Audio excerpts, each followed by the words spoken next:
Hey everyone, BDZB Comics here, and I have noticed a trend on YouTube and some other social media platforms as well, but I'm on YouTube, so I'm going to talk about YouTube. When people don't like a Pokemon design, they're usually very adamant about it, and some YouTubers and artists and that sort of thing have taken it upon themselves to fix bad Pokemon designs, have more of their origins mixed into their design, make them more visually appealing, that sort of thing. Now, for me personally, I have some artistic talents, but, maybe not as much as some of these people. So I've decided, instead of focusing on bad Pokemon designs, I would focus on something that I feel like gets glossed over a lot, and that is bad Pokemon names. And I'm specifically referring to their English localization names, because for the Japanese names, they could be a lot better or a lot different, and I don't speak Japanese, so, I can't really speak to their quality. In all the different languages, I'm sure that there are good and bad names, but here, I'm going to focus on the English names and how to make them a little better. So, first of all, I'm going to start with the Pokemon name that I've probably heard the most complaints about, and that is Talonflame. Now, Talonflame is a fire-flying type from Gen 6 that is based on a peregrine falcon. Its name is literally just a combination of the words Talon and Flame. It's not any sort of clever pun or anything. The words don't really flow into each other at all. It's just oh yeah, it's a bird, it's got talons, it has fire powers, so it's flame. Super uncreative, not a whole lot going for it. So I was trying to figure out, how do I make this better? How do I make some sort of pun? Well, what I came up with was Pyroguin. So it's like a peregrine falcon, combines the word peregrine from that with pyro, meaning someone who likes to light things on fire. Makes a lot more sense than sticking a random bird word with a random fire word. Now we get to a special category I like to call the tongue twister category. One Pokemon that I've always kind of struggled with reading is Regigigas. It's just a lot of G's and I's in a row. I know my friend used to call it Regigigas. He added in extra G's and I's. Some have pronounced it Regigas. It could be Regigigas. I get what they're going for. All of the Regi Pokemon, Regirock, Regice, and Registeel are... Well, and now with the Crown Tundra DLC, there's Regieleki and Regidrago as well. They all have the word Regi in there, so you gotta put that in. But this is the leader of the Regis, and he's really big, so Regigigas. But I think they could have made it a lot simpler and a lot easier for people to pronounce. If you want to convey the idea of a giant Regi, then why not just call it Regiant? Simple, clean, Kingdom Hearts-like, simple and clean is the way that you're making me feel tonight. Take a page from Regice's book, and don't even have Regi fully pronounced, just have it be R-E-G-I, and then A-N-T. Another one like that is Alomomola.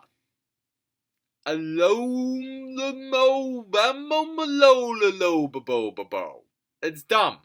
And alright, so I'm gonna go over, for the first two, the origins of their names were pretty obvious, but for Alomomola, see, I keep mispronouncing it. A few of those mispronunciations were intentional. That one was not. It's just such a fucking tongue twister. And the reason why it is because they tried to do too much with the name. Alomomola's name origin is A combination of Alomomola, which is the scientific name for the ocean sunfish, which Alomomola is based off of, and mom. They wanted to insert the word mom in there because it's like a caring healer mother Pokemon. But like even that's a little confusing because it's you don't say it as Alomomola. No one says it that way. It's also potentially a reference to the word aloha, which is Hawaiian for love and affection.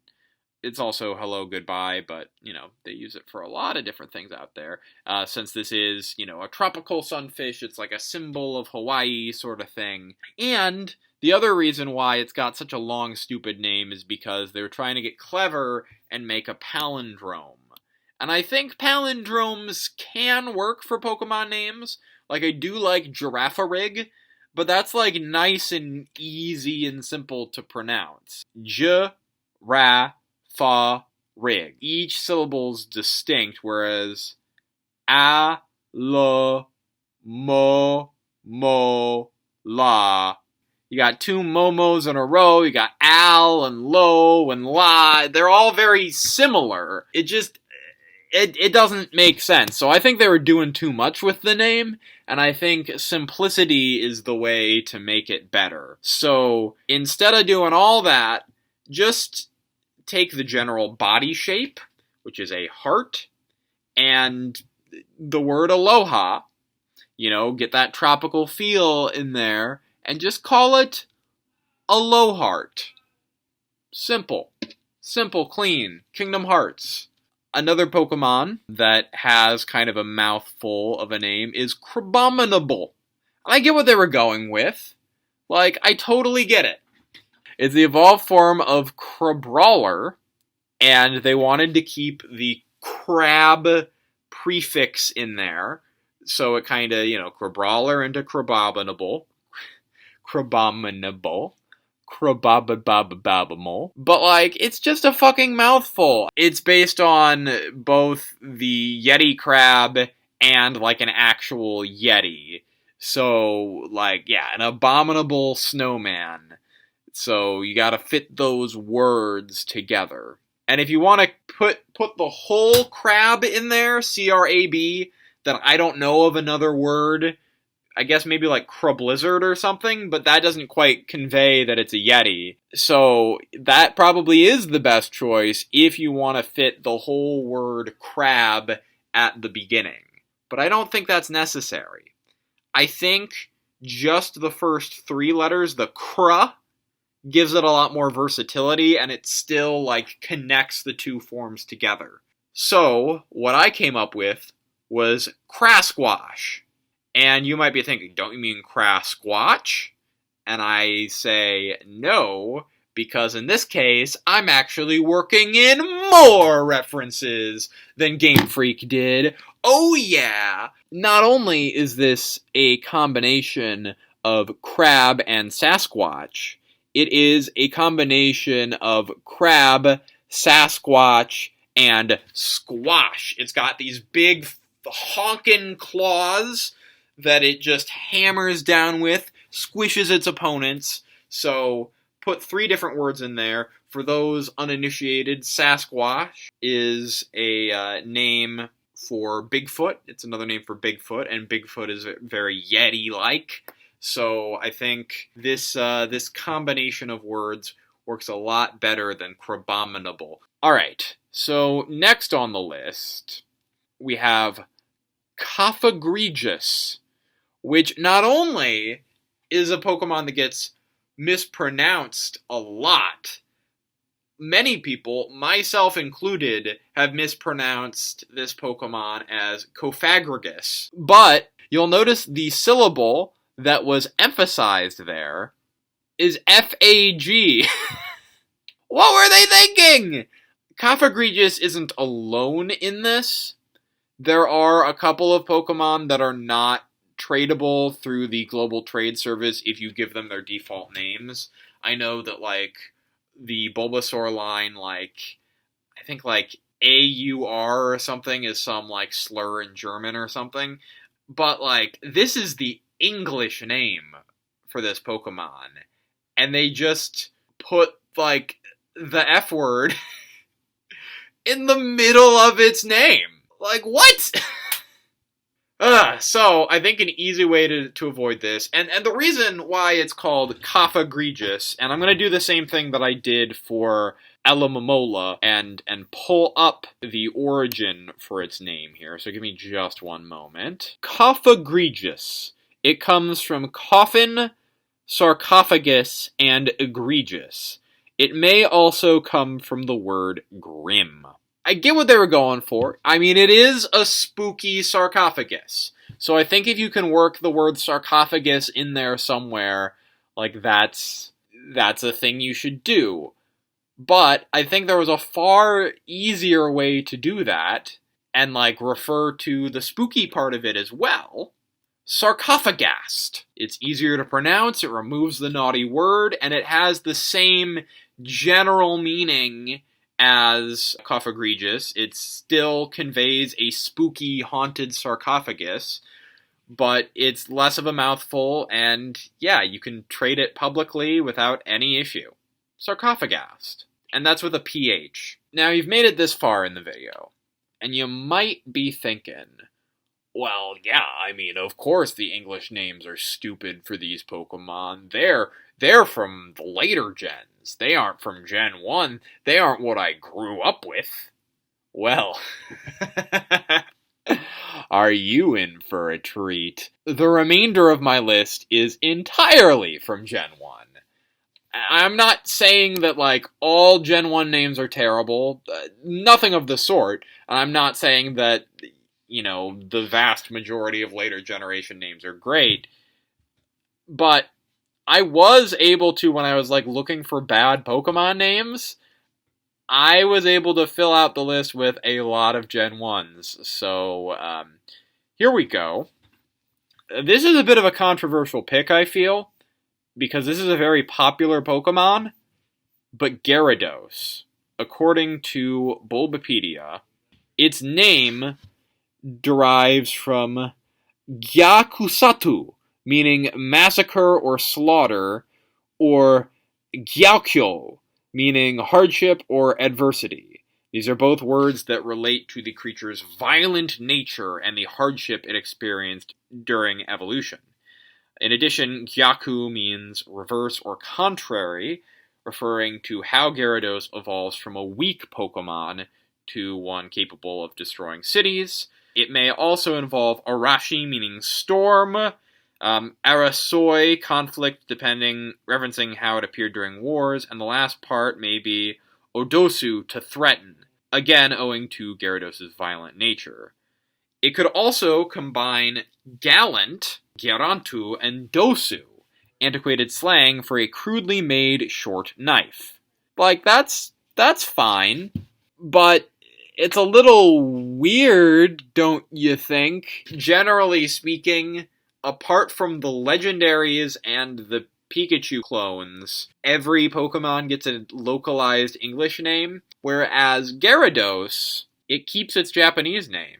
And to any English player, like, they have no idea what it means. I had to look it up just now, because I didn't know what it meant either. I assumed it had something to do with gyres, or dose is, like, because it's the second form of Magikarp. But no, I was completely off. It's just Japanese stuff.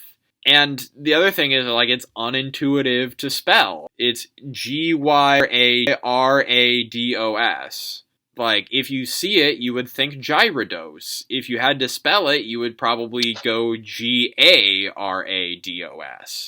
I wouldn't put this on the list, except Gyarados used to have a different name.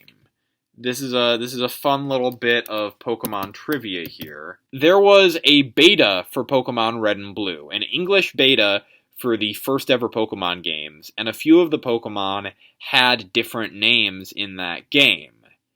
And Gyarados was included in that. And Gyarados' name was Skullkraken.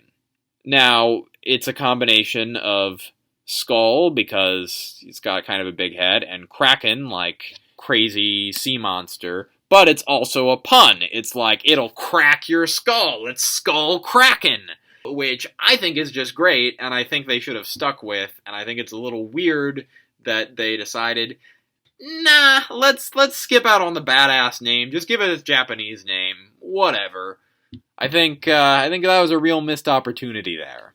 I think people would like Gyarados even more if it were named Skull Kraken. Alright, so the most awkward Gen 1 names are Nidoran Female and Nidoran Male. Now, Gen 1 came out at a time where there weren't gender differences established in Pokemon. It came out at a time where not every individual Pokemon you ran out into the wild had their own gender, and it was very obvious by the fact that they classified these as two different Pokemon.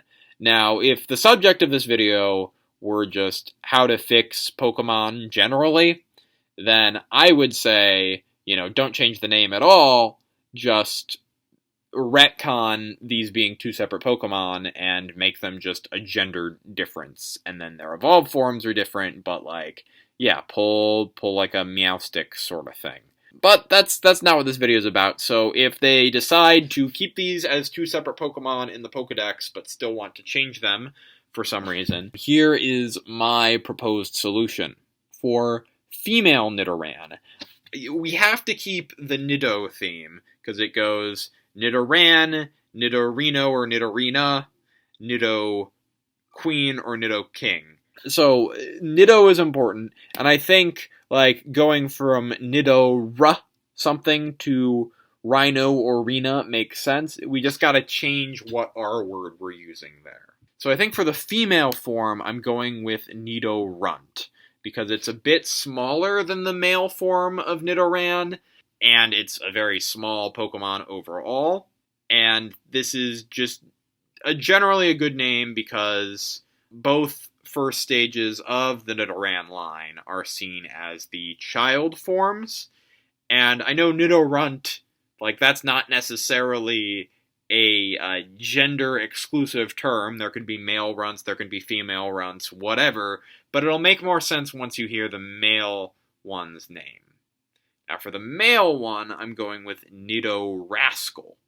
And again, Rascal, there can be female Rascals, but the term is generally associated with children and men.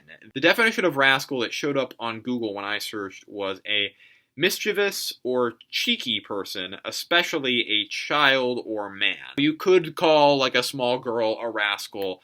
Generally speaking, when I hear the term, I think of characters like Bart Simpson or Dennis the Menace, these kind of punk-ass, childish male characters.